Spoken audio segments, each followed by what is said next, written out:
Hi, this is Pam Maher with Fibercrafty, and today I have a little short tutorial for spinners.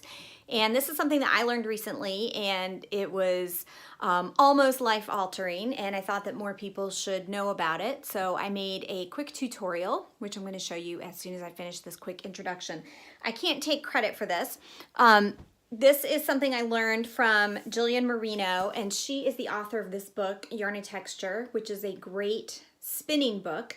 And I also took a class from her in October when I went to SAF in Asheville, which is the Southeastern Animal Fiber Fair. But I signed up for her newsletter while I was there, and this tip was in one of her newsletters, and I thought it was really cool. When you buy, I'm having troubles with the book. When you buy fiber or roving, like roving or comb top, and you unbraid it, this is what you have. It looks like a tube. It's kind of compacted, and you know, we all usually start pre-drafting, but something you can do before you even pre-draft is unfold the fiber. And when you unfold, I've already got some stuff on here, but when you unfold the fiber, you get basically a sheet, and it really opens it up, and you can see that it's not just this compressed tube again.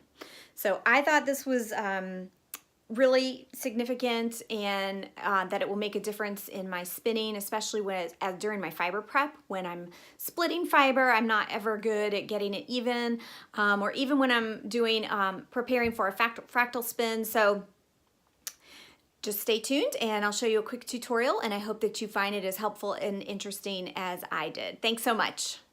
Okay, what I want to show you how to do is to open up your roving or combed top, because usually when you get it from a dyer, it looks like this. It kind of looks like a tube, and after you unbraid it, this is exactly what it looks like. And a lot of people will just start to split their fiber from here, but there's actually something you can do to help make it easier.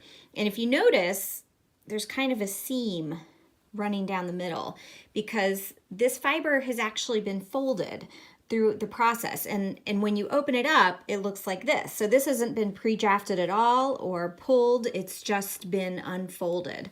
So what you want to do is find that seam and kind of run your finger down it and tease the fibers apart. And you can see pretty easily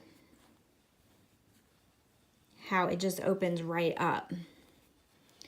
So that's one seam, but there's actually two more, and they're located on the sides. So you can see these are a little bit harder to find, and I've actually found that sometimes it's easier if you flip it over. These look like they're on the same side, so you have to kind of poke around a little bit for that other seam. And if you can find it, get your fingers in there again and just kind of tease those fibers apart. And you can see how this is opening up a little bit because it's just been folded over and compressed. Here's a good spot where you can really see it right here. So opening it up, and actually, you know what I didn't show you? It helps if you kind of just give it a little shake before you get started. So I'm unfolding again along the edges, and see there's a fold right here. And think about how much easier it would be to now split this fiber further for doing a fractal spin or just dividing it in half, because you can much more clearly see what you have. See, that first one just opens up so nicely because it's really pretty easy. It's the side ones that are a little bit more of a challenge, but you can get those as well. So there it is. I hope that is as mind-blowing for you as it was for me. I'm really excited to try it. And look, when I opened up this one, I could see I've got some spots that missed the dye, but I'm okay with that. I think it adds a little bit of interest.